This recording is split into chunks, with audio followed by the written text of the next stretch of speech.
Hello guys, welcome back to my channel. তো আমি তোমাদেরকে একটা খুব ইম্পর্ট্যান্ট জিনিস ইনফর্ম করতে ভুলে গেছিলাম, যেটা হচ্ছে আমার ভাইয়ের অন্নপ্রাশন। আমার ভাইয়ের অন্নপ্রাশন কিন্তু ছিল 13 তারিখে, কিন্তু আমি তোমাদের সাথে লাইভ করছি এখন। আজকে কত তারিখ রে? আজকে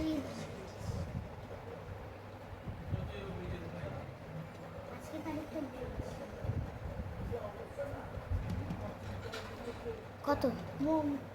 15 এপ্রিল। আজকে কিন্তু 15 তারিখ, মানে 15। আজকে কি আমি তোমাদের সাথে লাইভ করছি এখন, মানে ভাইয়ের অন্নপ্রাশনের কিছু ভিডিও আমি এখন আস্তে আস্তে ছাড়বো। 13 তারিখ 14 তারিখ আমার একদমও সময় হয়নি, মানে রিলেটিভসরা সবাই, অনেক রিলেটিভসরা ছিল বাড়িতে। আমি যে একটুখানি মানে ভিডিও করতে বসবো, আমি কিন্তু একদমই সময় পাইনি। এখন আমি আস্তে আস্তে, তো তাই তোমাদেরকে ইনফর্ম করলাম যে 13 তারিখের ভিডিওগুলো কিন্তু আমি এখন আস্তে আস্তে ছাড়বো। 13 তারিখ আমার ভাইয়ের অন্নপ্রাশন ছিল, এখন আমি যতটা পাচ্ছি আস্তে আস্তে ছাড়ব। Bye bye.